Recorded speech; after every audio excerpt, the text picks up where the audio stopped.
Bom dia, pessoal. Primeiro de tudo, meu nome é Daniela Tinoco, Relações com Investidores da Padtech. A gente queria pedir desculpas por esse atraso, teve uma questão técnica aqui. Bom, mas hoje a gente vai apresentar os nossos resultados do ano de 2023, que foram divulgados ontem, após o fechamento do pregão da B3. As demonstrações financeiras e o release de resultados estão disponíveis no site da Padtech, da CVM e da B3. Caso vocês tenham perguntas, a gente pede, por favor, para que digitem no chat aqui do Zoom, indicando o nome, empresa, e ao final da nossa exposição, a gente vai responder as perguntas que vocês trouxerem. A apresentação está sendo gravada, esse webcast está sendo gravado e vai ficar disponível no site da Padtech, tal qual a gente faz a cada trimestre. Hoje conosco estão o Carlos Reimar Schoninger, nosso CEO e DRI, e o Ramon Pereira, nosso CFO. Reimar, eu passo a palavra a você, por favor, pode iniciar. Ok, muito bom dia a todos. É um prazer estar com vocês aqui novamente, agora para o fechamento dos nossos resultados anuais.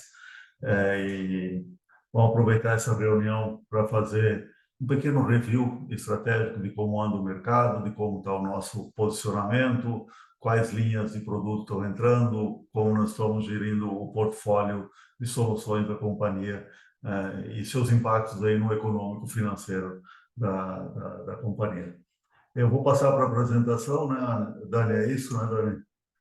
E vou compartilhar com vocês uma apresentação para a gente seguir aqui a nossa apresentação dos resultados. Na sequência, o Ramon, né, nosso CFO, vai contar para vocês aí um pouco dos detalhes dos nossos resultados financeiros. Então, todos estão vendo a apresentação?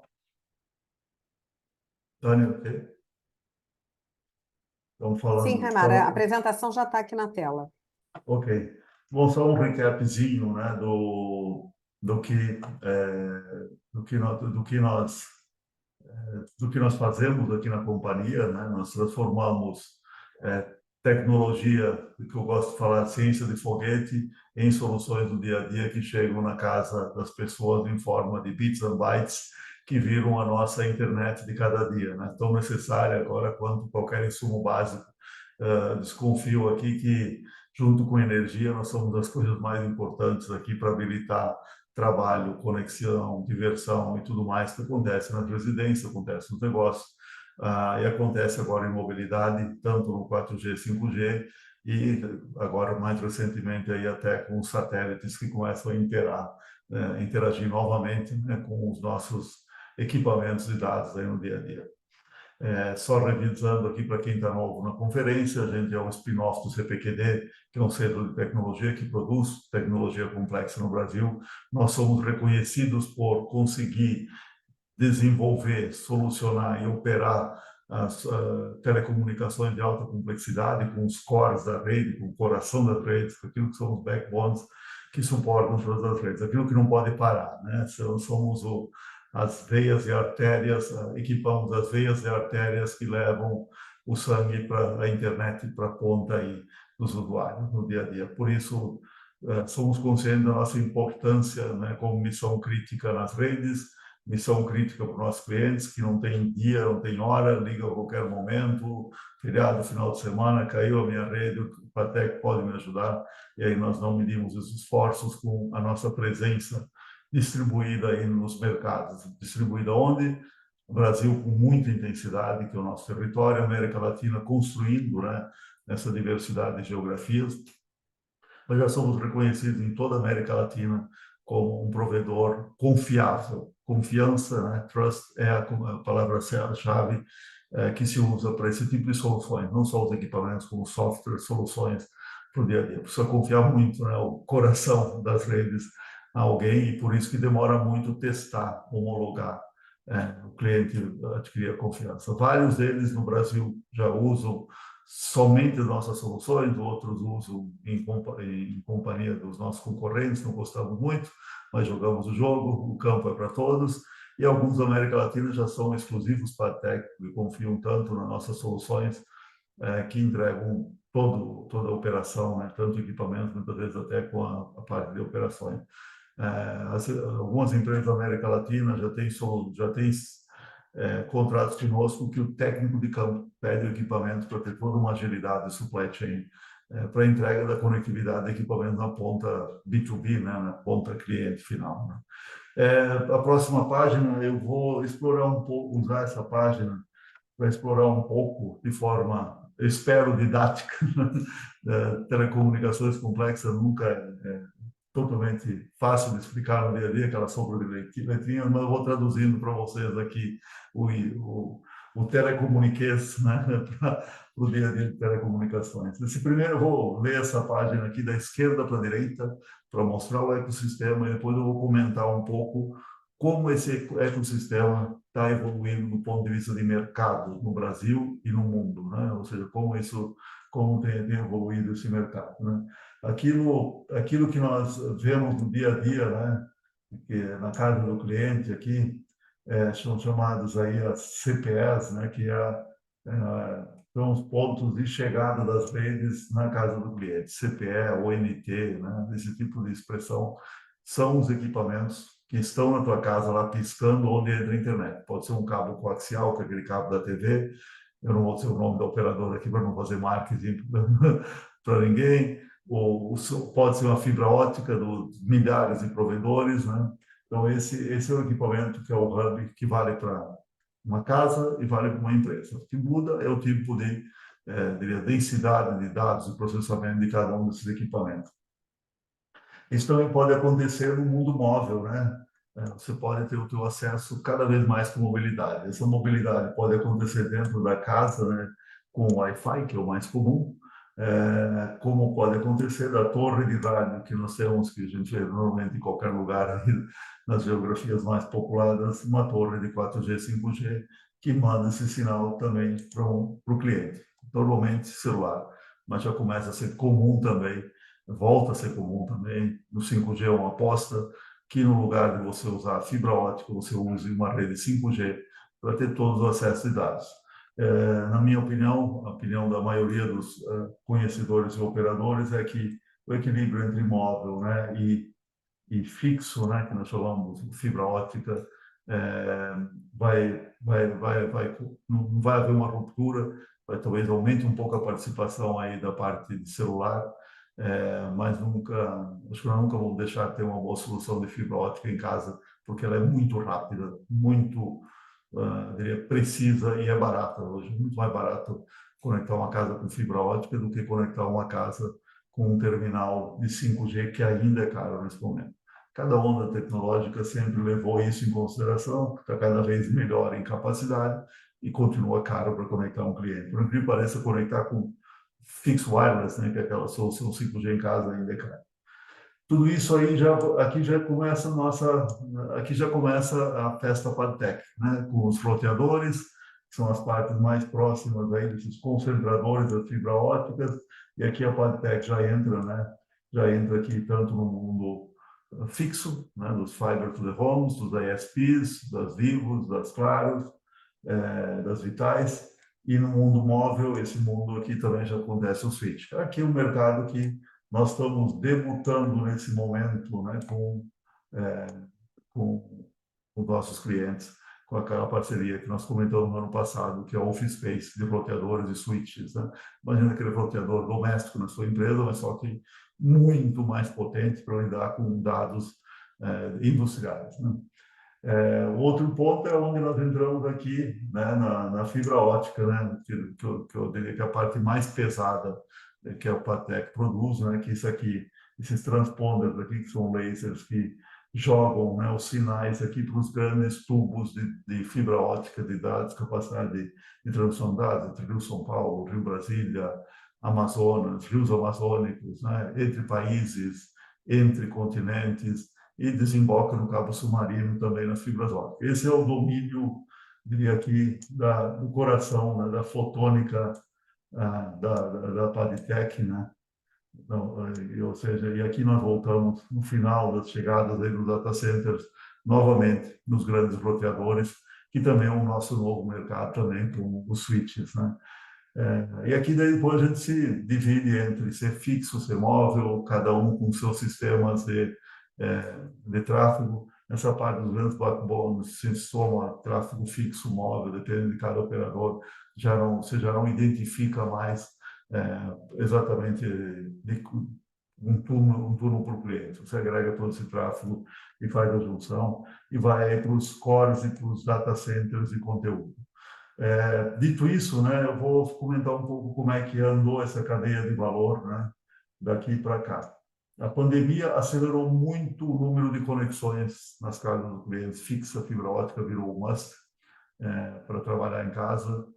Dados de alta capacidade, de baixa latência, que são muito rápidos, foi a tônica. Isso se estabilizou um pouco. O mercado brasileiro está bem atendido, né, em fibra ótica. Agora vai começar nas residências.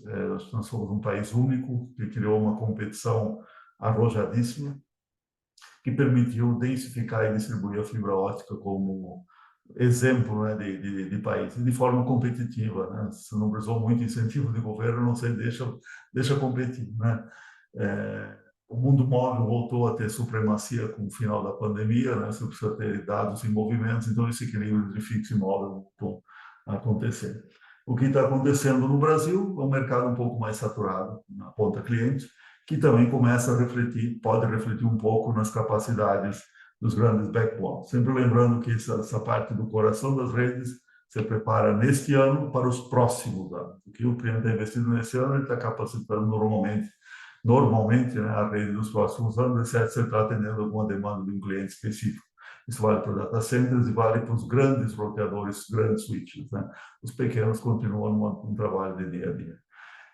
Data centers na região começa a ser uma tendência, um mercado que nós olhamos com bastante carinho, porque são dados também, transmitir dados de A para B, para nós não importa se é daqui de São Paulo até Miami, até Nova York, ou é entre, né, um cage, nós chamamos, né, que é uma torre processadora dentro do data center para uma outra torre processadora. Você precisa mais ou menos os mesmos elementos, o que muda são as capacidades, as distâncias, que no lugar de milhares de quilômetros podem ser metros, né?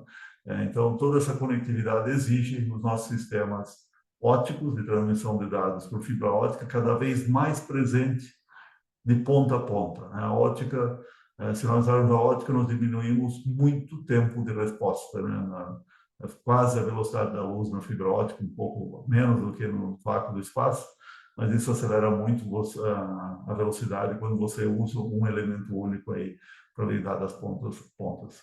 Por isso, a gente começa a ter os nossos transponders, que antes eram torres de 1,5 metro, passam a ser os nossos TMs, são produtos que a gente já comentou em alguns os standalones, que são um sucesso em mercado, né? Começam a equipar a rede já com uma solução muito leve, muito pequena, que ocupa pouco espaço, gasta pouca energia.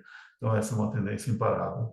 E o futuro disso, né, é um DWDM, né, as soluções óticas para soluções para possíveis, né, são sistemas menores, vão virar eu vou dizer, para simplificar didaticamente, é um super pendrive, né, que vai fazer tudo aquilo que há poucos anos atrás uma torre de 1 metro e pouco fazia na transmissão de dados. Então, esse mercado de core, ele passa por ondas também, claro, durante o ano, primeiro trimestre eu já fui operador, você decide o que vai fazer, os outros trimestres você executa o que está fazendo, então nós tendemos a refletir aí em períodos sem pandemia, sem estresse de demanda, o ciclo anual é um ciclo crescente, né, que começa olhando projetos e começa entregando e termina entregando projetos aí no terceiro e quarto trimestre. No terceiro e quarto, porque às vezes o quarto pode ter um pouco mais, um pouco menos, dependendo aí de como se executaram os projetos do ano e como estão as capacidades. Isso no Brasil está mais atrás, a América Latina bombando, tudo que aconteceu no Brasil de crescimento de dados está acontecendo agora na América Latina. América Latina, eu fico impressionado quando vou para o Peru, para a Colômbia, para o Chile, né? Parece do Brasil de 2017, 2019, com centenas de provedores numa sala de reunião, né? Você marca uma reunião, uma apresentação, aparece tudo onde apareceu tanto provedor aqui, né? Começou essa mesma tendência que aconteceu no Brasil, está acontecendo nessa geografia, e como bom brasileiro, né, apesar do sotaque, fico feliz em ver brasileiros abrindo o mercado no exterior também, levando o que nós aprendemos a fazer no Brasil para esses mercados. É super interessante, né? A gente viajar para fora do país junto com operadores de telecomunicações que cresceram no país. Nós temos alguns operadores de telecomunicação no Brasil que vêm de fora e vêm dessas soluções ou americanas ou europeias. É bom ter brasileiro investindo fora também, criando suas multinacionais, e nós vamos apoiando esses operadores também com multinacionais fora.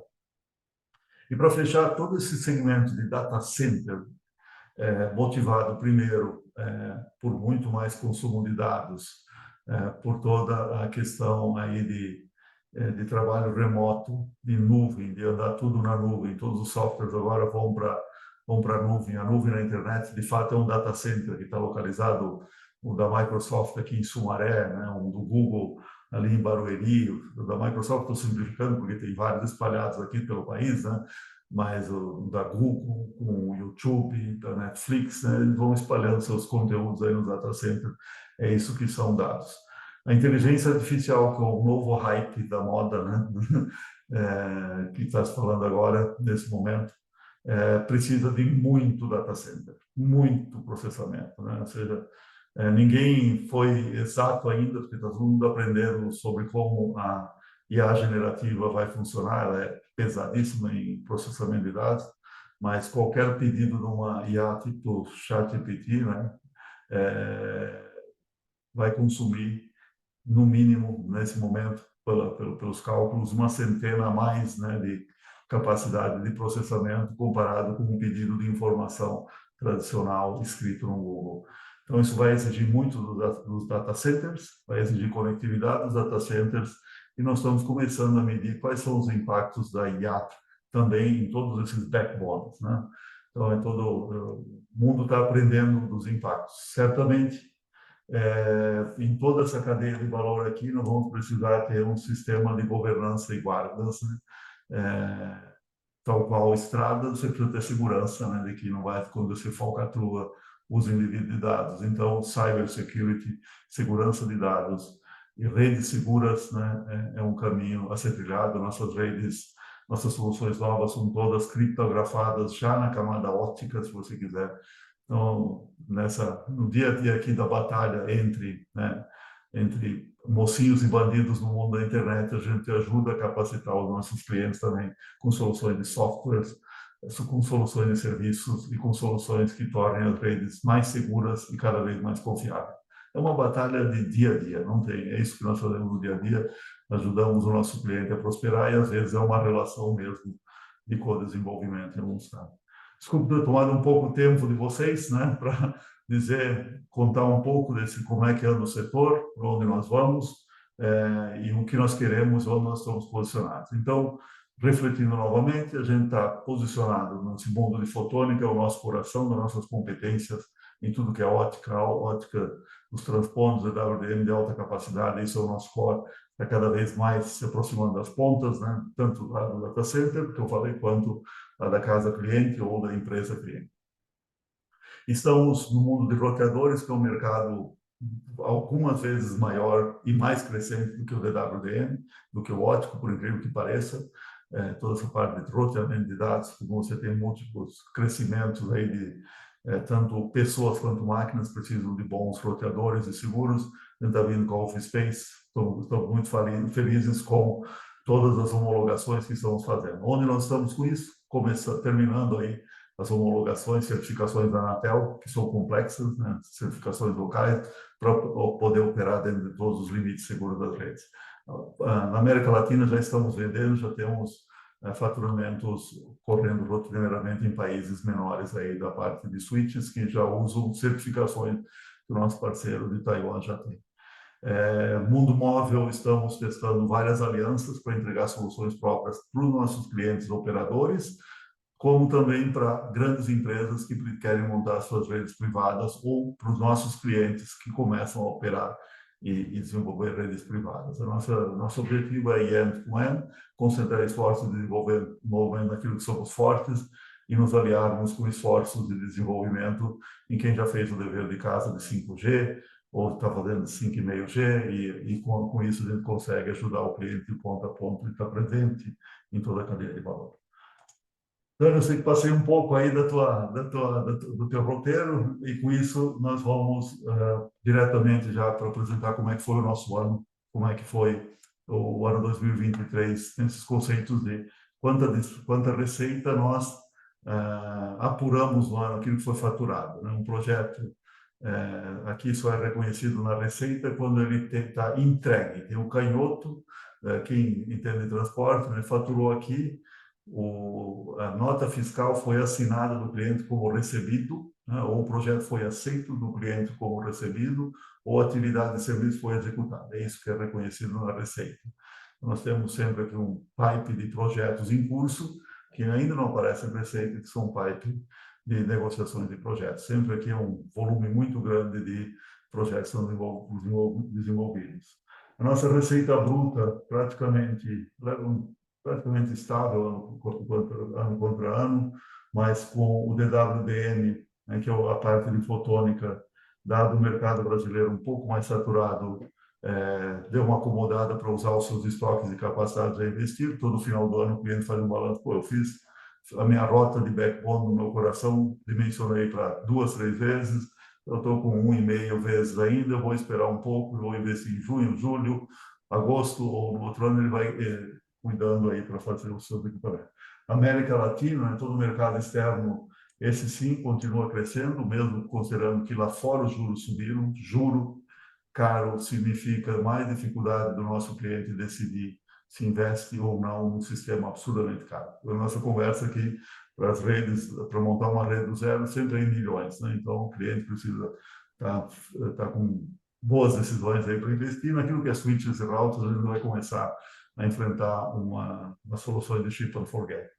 Então, com isso, nós resumimos a parte de equipamentos e nós estamos crescendo muito aqui, tanto naquilo que se reconhece como receita, né? A gente tem contratos aqui com clientes de 2, 3 anos, nós só reconhecemos na receita aqui o serviço prestado e esse está crescendo aí ano contra ano com valores aí próximo de 40%, tem 30% e 40%, e tem tido uma boa toada aí também já no passado, mas é a nossa linha de esforço com vários lançamentos previstos aí e muita solução que estamos desenvolvendo tailor-made para outsourcing de clientes. Vou citar um dos nossos clientes como exemplo, Fibrasil, a Infraco da Telefônica, a Vital, que é a Infraco, que é eu diria que lida com aquilo que era a infraestrutura legada da Oi. Então, apoiamos esses clientes, tanto em equipamentos quanto em soluções de serviço que visam a melhorar a eficiência da rede, baixar custo, como nós sabemos fazer isso no detalhe da engenharia no bit and byte, ajudando essas empresas a operarem melhor, né? Com isso, eu vou passar para o Ramon para contar aí sobre o nosso desempenho, como é que isso se traduz aí para nós todos como empresa, stakeholders, investidores, como isso vira caixa no final do dia, né? E como a gente recicla o dinheiro aí no dia a dia. Mas eu fico muito feliz que a gente está conseguindo ter uma cultura na companhia, que é uma cultura de resultados, de melhoria constante das margens, né? Não adianta produzir coisas que não deixem valor para toda a cadeia de todos os stakeholders, né? Então, rentabilidade aqui é algo que buscamos no dia a dia e é todo dia. Ramon, com você. Obrigado, Remar. Bom dia, pessoal. Eu sigo aqui Pode, para você? pode sim. Eu vou pedindo para passar. Bom dia, pessoal. Dando sequência aqui na apresentação. Esse slide, apesar de ser relativamente simples, ter apenas 2 colunas, ele reflete um trabalho de mais de 700 colaboradores dentro de 2023. Então, assim, para nós é um motivo de muito orgulho ter uma rentabilidade, ter aumentado a rentabilidade da companhia. Isso foi um trabalho que começou lá no final de 2022, quando a gente começou a negociar com os nossos fornecedores, a tentar renegociar contratos de prestação de serviço. Então, esses movimentos que a companhia fez desde 2022 e durante 2023 não foram fáceis, tá? 2023 foi um ano difícil, tivemos mudanças políticas, econômicas dentro do país. Desafios sempre vão ter em qualquer momento. Então, para a gente é um motivo de muito orgulho. E isso garantiu para a companhia uma rentabilidade que teve um aumento de 12% no lucro bruto da companhia. Então, apesar de simples o slide, ele demonstra um grande esforço de todos os funcionários da companhia nesse período. 2024, acredito que vamos ter novos desafios, 2025 vamos ter outros desafios, então a cada mês, a cada trimestre aqui vai ser uma batalha, uma luta para nós, mas uma coisa que essa companhia jamais vai abrir mão é de continuar sendo uma empresa rentável. Então a gente vai continuar trabalhando todos os dias para continuar nós sofremos pressão dos nossos clientes todos os dias, vamos continuar pressionando nossos fornecedores também todos os dias, vamos ajustar tudo que precisar ajustar para continuar entregando valor, como o Raimar mencionou, para toda a cadeia, seja para o colaborador, seja para os acionistas, seja para clientes, a gente não vai abrir mão disso dentro dos próximos anos. Por favor, Raimar, próximo. Aqui até para refletir, então, entrar um pouco no conceito de EBITDA, essa de fato é a capacidade operacional da companhia de gerar caixa. Então, se a gente fosse retroagir, não na história inteira da PagTech, um período muito longo, mas se a gente fosse retroagir nos últimos 5 anos, basicamente esse foi o segundo maior EBITDA que a companhia teve, com exceção de 2021. Só que 2021 o EBITDA dele foi um pouquinho maior, se não me engano, se não me falha a memória, foi 58, porém a gente teve 13 milhões, que foi um recebimento da venda da divisão do submarino lá em 2019. Então, se a gente fosse olhar operacionalmente, a companhia ela vem se destacando a cada ano em sua geração de caixa. Aqui, basicamente, a gente aumentou em 25% comparado 22 com 23. Então, a gente fechou com EBITDA contábil de 56 milhões. Tem um efeito não operacional ali, basicamente, de 7 milhões, porém ele foi absorvido por outros operacionais dentro da companhia que acabou deduzindo, como até por conservadorismo nosso, de certa forma, a gente fez algumas baixas para poder refletir a realidade dos números e ser o mais transparente possível quando a gente faz essa apresentação para vocês. Então, aqui, de fato, a gente demonstra uma geração operacional de caixa da companhia. Mais para frente a gente vai falar do endividamento e vocês vão perceber que passamos 2023 sem nenhuma captação nova. Muito pelo contrário, reduzimos o nosso endividamento. Então, a geração de caixa da companhia pagou a operação e ainda gerou lucro para os nossos acionistas. Próximo, Renato. Aqui os indicadores, basicamente, de despesa. Em P&D, nós continuamos o nosso investimento, aqui não seria uma despesa, é um investimento que estamos investindo em novas tecnologias, temos novos produtos, como o Raimar bem falou em sua narrativa, a serem lançados nos próximos meses. Despesa administrativa em linha do que a companhia vem trazendo nos anos anteriores, perdão. Despesa comercial teve um pequeno salto ali de 10% da receita de 9 para 10% da receita líquida. Basicamente, temos novos produtos, temos novos mercados, temos os switches e, obviamente, a gente precisa investir nessa área para a gente conseguir demandar o que o mercado pede. Então, fizemos alguns investimentos na área comercial, principalmente para a gente conseguir dar essa capilaridade dos nossos produtos em todo o território. E despesa financeira, eu vou comentar um pouco, a gente já começa a ver um pouco do reflexo da renegociação da dívida que fizemos no começo do ano passado. Então, isso acaba reduzindo, mesmo considerando talvez alguns pênaltis que tivemos nessa renegociação, mas isso a gente sabia, já era esperado que no longo prazo isso ia começar a trazer uma redução para a companhia. Aqui não entra dentro dessa análise, porém entra para efeito de resultado líquido, que é a variação cambial. Então, a gente sofreu um pouco na variação cambial quando vocês pegarem as DF, principalmente no mercado argentino. Então, todo mundo acompanhou as mudanças que teve, principalmente da taxa da conversão do peso argentino. Então, isso acabou, de certa forma, influenciando, afeta o nosso lucro líquido. Aqui não está afetando, porque nós sempre desconsideramos, porque também a gente tem a contrapartida da receita positiva. Então, a tendência é que esse número comece a reduzir cada vez mais. Vamos continuar ainda negociando com bancos para a gente conseguir reduzir o custo financeiro da companhia cada dia mais. Próximo. E aqui falando um pouco dessa reestruturação e basicamente da alavancagem da companhia dentro do ano de 2023. O perfil da estrutura de capital da companhia ainda muito estendido, então a gente saiu de 70% do longo prazo para 80% no longo prazo, a gente tem apenas 12% da dívida da companhia hoje está no curto prazo. Reduzimos a dívida líquida pelo EBITDA dos últimos 12 meses, então esse é um indicador interessante, que muitas vezes acaba caindo até como covenants, independente da operação financeira que se é realizado. tem espaço, a empresa está pouco alavancada, estamos uma vez a dívida líquida pelo EBITDA da companhia praticamente, reduzimos de 2022 para 2023. Ao nosso ver, tem espaço para alavancar e entrar em novos mercados aqui, então a companhia está preparada para esse movimento, ou se vier a acontecer dentro de 2024 de qualquer forma, mas não significa que vai acontecer, obviamente, mas estamos preparados para isso, e um custo de captação bem abaixo do mercado. Então, temos uma operação de NCE em dólar, com lastro, com um derivativo aqui que nos protege com uma redução de custo. Temos operações junto à Finep, que garante esse custo de captação aí quase 50% do que o CDI apresenta hoje. Então, a gente tem uma sólida estrutura de capital hoje para manter a companhia em pé. Próximo. E aqui só dando um pouco da visão do fluxo da dívida da companhia. É possível analisar nesse gráfico que a companhia não tomou nenhuma dívida, muito pelo contrário, mais amortizou do que de fato tomou dentro desse movimento. Então, com isso, finalizamos com uma dívida líquida de 50 milhões, com um EBITDA de 56, que é o número que vocês enxergam lá, que é uma vez o EBITDA.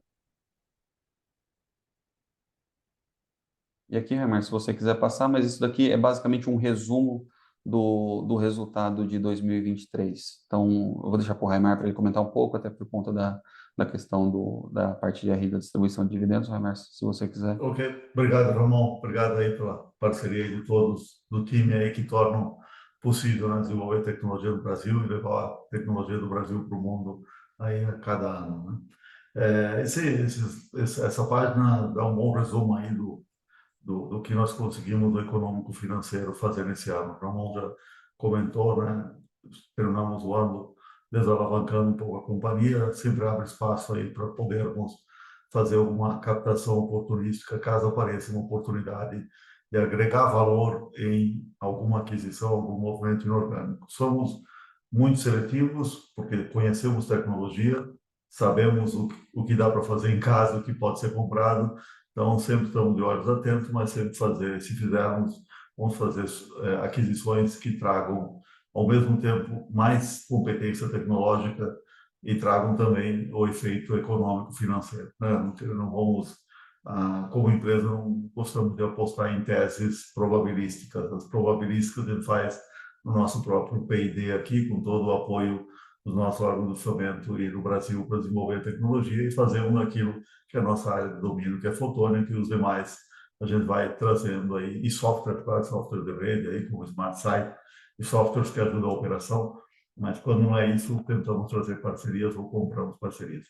Nós vamos partir esse ano do lucro líquido aí, que é melhor do que geramos no ano anterior, né? Um lucro líquido de 15 milhões, um lucro líquido por ação aí já bastante interessante, como quem gosta de olhar LPA.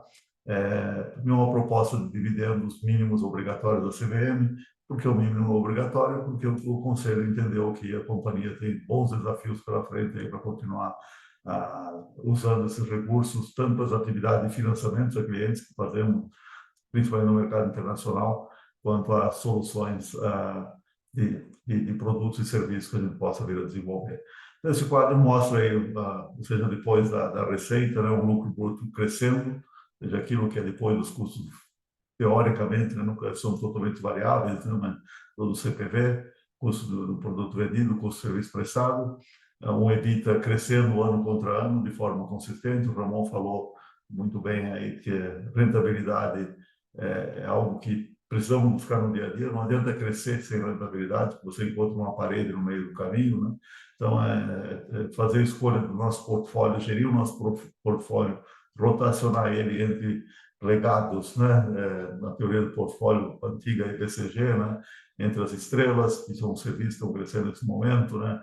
Aqueles que crescem acima do mercado, que na média são o nosso mercado internacional, gerir aí as vacas leiteiras, né? Os cachorros do portfólio, para que eles continuem dando a sustentação para a empresa. Aí você está conseguindo fazer uma boa gestão dos custos envolvidos para operar e dos overheads aí envolvidos para manter toda a operação. Isso é algo que se cuida no dia a dia, cada momento você tem que ir ajustando a estrutura. E o lucro líquido cresceu de forma bastante consistente. Tudo isso, né, desalavancando a empresa, o que é o melhor sinal aí dentro do equilíbrio econômico financeiro. Para finalizar, gostaria de passar um pouco um recap das nossas áreas. Eu estou usando a mesma página, mudam pequenas coisas, mas a nossa linha estratégica, né, o nosso destino estratégico se mantém muito consistente, sempre com ajustes táticos, né? Ajustes táticos por sequenciamento de mercado, trimestres, geografias que a gente visa desenvolver. Então, a expansão internacional continua sendo um dos motores mais importantes da companhia. Estamos nesse processo de adquirir confiança no mercado dos Estados Unidos. Como eu comentei, confiar o coração das redes leva tempo. Então, estamos nesse processo de vende uma caixa aqui, vende outra caixa lá, e vai ganhando confiança e referência no mercado. Algo que a gente já conseguiu na América Latina. A América Latina falou em Patec, falou em confiabilidade, falou em um produto que tem suporte, que tem pessoas que vão ajudar a operar, tanto na parte de fotônica quanto na parte de switches. Fora do Brasil, já vendemos bloqueadores há muito mais tempo do que no Brasil, e agora com a Office Space estamos presentes também no Brasil. Então, continuar crescendo e desenvolvendo no mercado externo, né? O mercado externo também passa por momentos de muita volatilidade. Desde o segundo trimestre do ano passado, vocês viram Nokia, Ericssons, Ciscos, todos os concorrentes aí dos integrados, apanhando um pouco mais já na casa do cliente, né? Então, o mercado está se ajustando novamente aí nas ofertas, porque os operadores querem soluções cada vez mais eficientes e também precisam racionalizar o seu dinheiro para os clientes. Incremento na base de clientes atuais. Nós somos conhecidos como um extraordinário canal para quem quiser vender soluções no meio de telecomunicações. A gente é um marketplace, né, das infraestruturas de suporte das redes sem igual na região.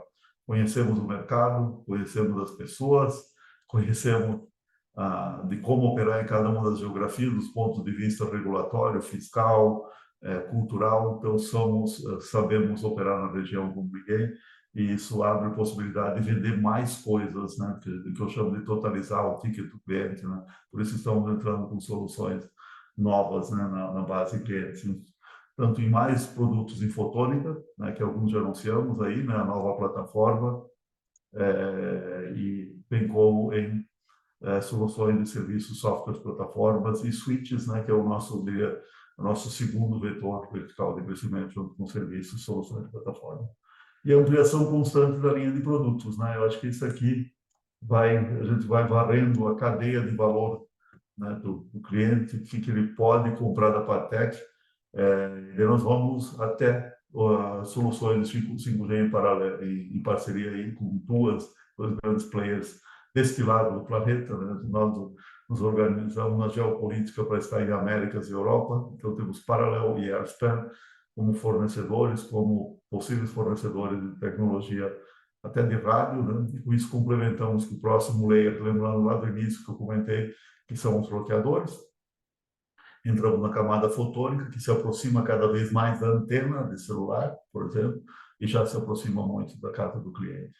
E com isso, e cuidando aí como guardião também de todas as operações, que a nossa área de serviços, software e plataformas, com a missão de ir além dos softwares de automação e entrando na camada de proteção. Cybercrime no mundo hoje é o terceiro PIB mundial, um negócio de mais de 7 trilhões de dólares, e isso afeta também as empresas de telecomunicações, que em alguns momentos também são sequestradas por atividades hackers criminosas, e nós precisamos ajudar o cliente a performar melhor. Então, toda a parte de cybersecurity, daquilo que é o nosso dia a dia, de suportar as operações, também já faz parte do nosso pensamento diário aqui em soluções que a gente está trazendo para os clientes. Com isso, eu abro aí para as perguntas. Obrigado, Dani, aí, e posso coordenar as perguntas com os nossos ouvintes. Obrigada, Raimar. Obrigada, Ramon. Vamos começar aqui as perguntas. A gente tem uma primeira pergunta vindo da audiência, que é a seguinte: a implantação das infovias no Norte Conectado está sofrendo atrasos por causa da seca. Os negócios da Padstec foram impactados também? E como está o interesse dos países fronteiriços em participar desse projeto Norte Conectado?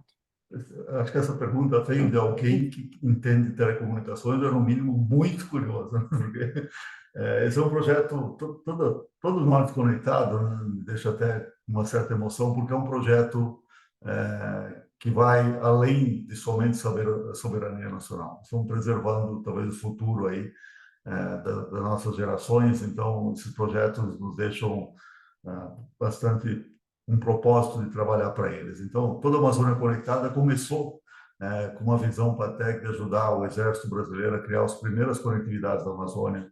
Agora, a maioria dos rios já tem fibras óticas operando.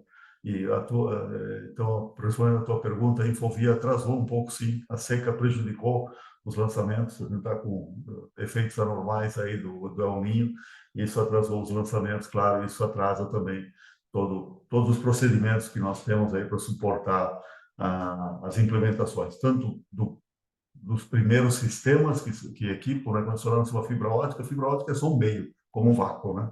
Você tem que organizar as pistas de corrida dentro dela. Isso entra os nossos, chamamos line systems aqui, os nossos equipamentos, né, que ajudam a organizar essas pistas, esses que nós chamamos canais de comunicação dentro das fibras óticas, e são várias fibras. Então, todo esse processo desencadeia vários clientes que são sócios, quem acompanha lá, né?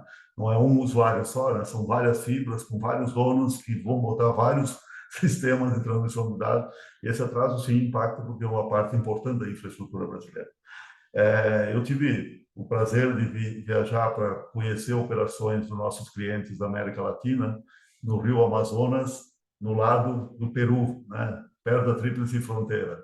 Então, se nós já ficamos impressionados, né, com a grandiosidade do Rio Amazonas aqui, né, que anda, só para detalhes, né, o Rio Negro anda 2, 3 metros por segundo, o Rio Amazonas, que antes de chegar em Manaus, que parte ali para o Peru, ele vai aumentando a velocidade, e ele já opera, eu não diria opera, mas ele já corre aí a velocidade de 10, 15 metros por segundo. Então, imagine árvores frondosas andando nessa velocidade no rio e você ter coragem de lançar uma fibra ótica nesse lugar. Só o fato de mergulhar ali já é um desafio de segurança sem igual. E nós vemos os países lançando operações aí, esses são nossos clientes. Nós vendemos a nossa unidade de cabos submarinos que fez o primeiro cabo submarino do Google, né? A gente teve o privilégio de ajudar o Google a fazer o seu primeiro cabo submarino no mundo. Essa unidade foi vendida para uma empresa americana e agora, dia 16 de março, termina o nosso período de não competição nesse segmento. Nós podemos botar o pé na água novamente, esse é o nosso conceito que a gente usa, a gente pode entrar em redes molhadas, a gente vai molhar ainda mais os nossos pés, tanto nos rios amazônicos brasileiros, em toda essa bacia, né? A gente aprendeu a operar muito bem isso com soluções, tecnologias, equipamentos, como também na parte submarina, né? O Brasil, com toda essa costa, né?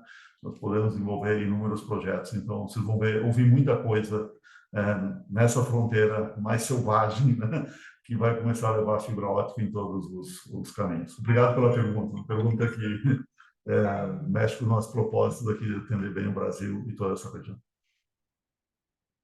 Bom, gente, a gente tem mais uma pergunta aqui. A pessoa está primeiro parabenizando a companhia pelo resultado, e aí ele está fazendo duas perguntas. A primeira, como a empresa faz, o que a empresa tem feito, ou o que ela vai fazer para buscar aumentar a liquidez das ações na B3. E a segunda pergunta, a empresa vem fazendo muitas parcerias, mesmo assim a receita se manteve flat 2022 para 2023. E se a gente tem alguma expectativa de crescimento, aumento de market share?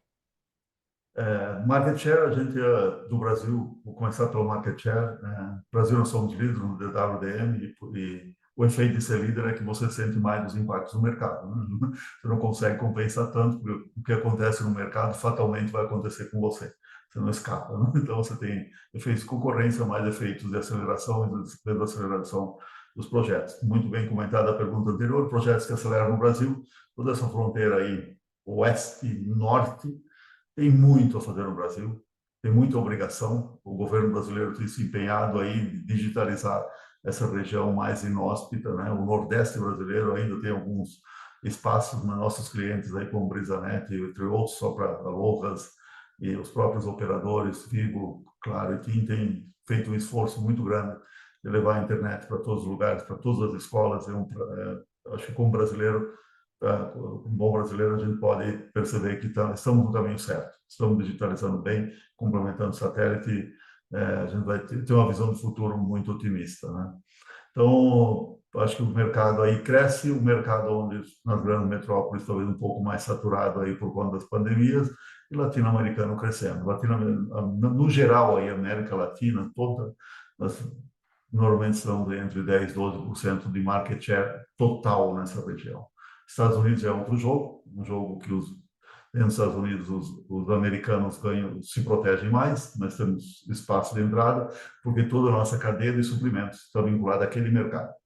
Nós recebemos visitas de importantes operadores, por exemplo, de satélites americanos, de cabo submarino, vêm conhecer a Patec porque querem ter certeza que em todos os nossos equipamentos nós usamos chips, usamos softwares, usamos soluções neutras, né, dos riscos aí de cybervigilância geopolíticos, para não dizer um termo mais audaz, mas toda essa discussão das geopolíticas a gente está bem alinhado aí com empresas americanas, europeias que vêm para o Brasil e precisam certificar que as suas redes, né, estão neutras, né, neutras em vigilância, espionagem e tudo mais. Dani, acho que eu respondi a pergunta. Sobrou alguma coisa? Perdão, eu estava no mudo aqui. Não, ele ainda questiona aqui se há expectativa de crescimento. Eu acho que até já entra também numa outra pergunta que a gente tem, né? Quando a gente deve ter ali reflexo das receitas vindas de switches e roteadores, né? Porque como é que a gente consegue... quando é que a gente espera começar a monetizar o que está vindo das parcerias que a gente está celebrando, né? Então, eu acho que com isso a gente fecha a segunda pergunta da pessoa. Muito bom. Vou começar pela parceria mais madura, né? Mais madura que nós temos. É uma parceria que envolve todo o suporte que a Patec conhece em telecomunicações, que é o Office Space, a IP Infusion, ou seja, são roteadores e mais os softwares que suportam todo o roteamento de dados, né? Competimos aqui com Cisco, Huawei, né? Com Junipers, né? Que foi adquirida agora até pela HP no mercado internacional. Então, com esses grandes operadores. Não nos metemos nos pequenos, nos roteadores pequenos que estão nas empresas. Nós lidamos nesse momento aqui, com aquilo que termina o tráfego em grandes empresas, ou roteadores que agregam aí gigas, centenas de gigas ou teras de informação e cuidam de rotear isso, que está muito mais próximo do que nós fazemos de altíssima capacidade fotônica. Nós estamos praticamente terminando as homologações e certificações na Anatel, que é tipo você receber o carimbo para poder trabalhar no mercado brasileiro, poder vender aqui. Então, nós terminamos as certificações, então estamos ganhando a nossa placa de trânsito para começar a rodar switches UFI Space no Brasil. Já vendemos na América Latina, já entregamos na América Latina, que eles aceitam alguns países como Colômbia, Peru, Venezuela, próprio Chile, aceitam as certificações de Taiwan, que já estão inseridos no equipamento. Agora a gente está voltando às certificações no mercado brasileiro. Vender no mercado brasileiro tem certa burocracia, mas faz parte de proteger o que está sendo vendido aqui para evitar uma interferência em espectros que podem atingir desde aviões até as comunicações diárias no dia a dia.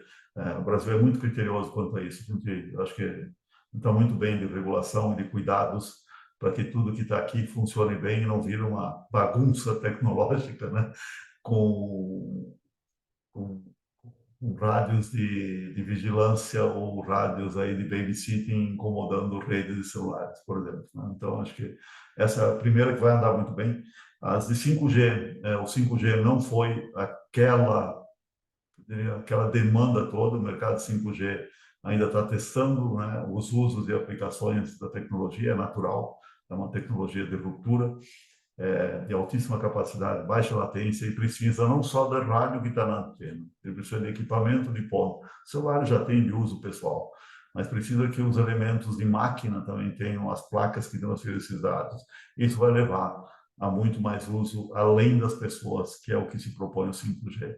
Vai habilitar as redes privadas das indústrias 5.0 mais, a automação muito precisa, que são redes muito rápidas, então vão ter redes privativas cada vez mais presentes. Já vemos aí no segmento agro e segmento de mineração muita rede privada para controlar desde os caminhões aí que operam nesses ambientes super perigosos, que operam de forma totalmente autônoma e precisam de redes altamente confiáveis e de baixo tempo de resposta, ou agrícolas, né? Por incrível que pareça, começa a demandar o Brasil um país tecnologicamente muito avançado em todas as redes privadas agrícolas para botar todas as colheitadeiras funcionando, muitas vezes totalmente robotizadas, o caminhão simulado, tudo funcionando de forma absolutamente precisa. Então já temos algumas boas dessas redes, né, já em operação e muitas sendo cotadas, mas vai levar um tempo. Então o 5G, eu diria que é algo que está no nosso radar, talvez não monetize tanto neste ano, switches nesse ano. Softwares, por sua vez, soluções de plataformas, Smart Site entrou naquele momento mais espiral, mas é um dos softwares que nós temos aí para ajudar a automatizar, garantir que as redes funcionam bem, economizar deslocamento, e com isso reduz a emissão de carbono, tanto dos nossos técnicos, que nós usamos dentro de casa, quanto dos nossos clientes. E torna as redes mais seguras. Seguras de qual ponto de vista? Desde uma invasão de um animal num lugar mais longe, quanto de ladrões. Né? No Rio de Janeiro roubaram um site com antena e tudo. Né? Então, tem que cuidar da segurança das redes. Envolve não só a cibersegurança, envolve a segurança mesmo, física, vigilância, e com isso a gente está dentro. Dentro dessa linha, a gente está cada vez mais com projetos de outsourcing, né, de clientes de alto potencial que confiam na Patec como um provedor de soluções que possa ajudar a automatizar, a operar e de forma segura todas as suas redes. Essa é uma das fortalezas da companhia, lidar com complexidade de missão crítica de telecomunicações. E com isso a gente está avançando aí em vários projetos. Claro, é um pipe de negócios gigantesco, e a gente vai naquilo que é especialista e consegue entrar e gerar rentabilidade dos dois lados, nosso cliente e a nossa equipe. Obrigada, Raimar. Ficou faltando só a resposta da pergunta 1 dessa mesma pessoa, né? Como a Patstec busca aumentar a liquidez das suas ações na Bolsa?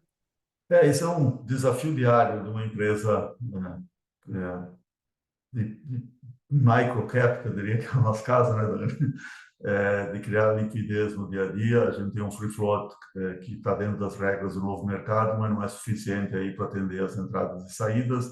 A companhia fez os seus esforços aí com o market maker, talvez tenha ajudado, mas não resolveu a questão.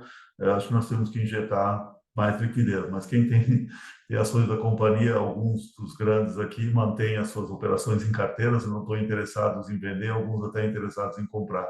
Então, esse é um desafio diário, a gente vai fazer o nosso melhor aqui em ter distribuição de dividendos, que já aconteceu esse ano, ter programas aí que aumentem a liquidez das ações, né? Então, é algo, parte das soluções a gente pode fazer, parte é estrutural desse negócio.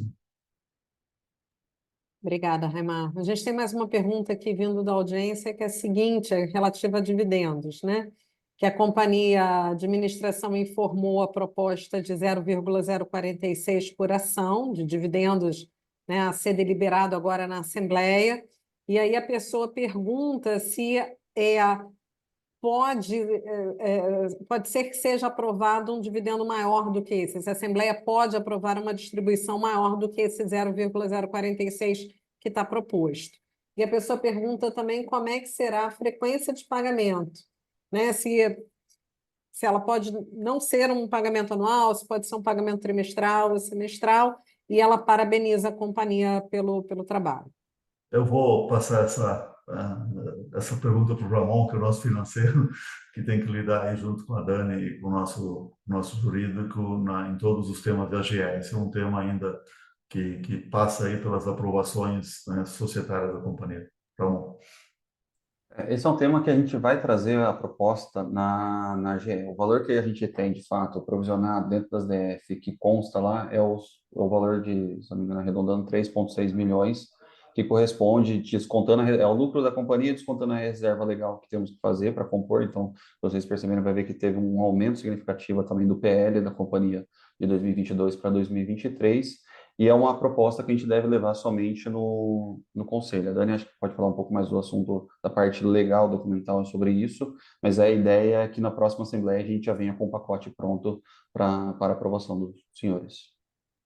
É exatamente isso. Quer dizer, a proposta da administração é a distribuição de 0,046, né? E a gente vai propor isso, então, para aprovação pelos acionistas na Assembleia Geral Ordinária, que vai acontecer até o final de abril.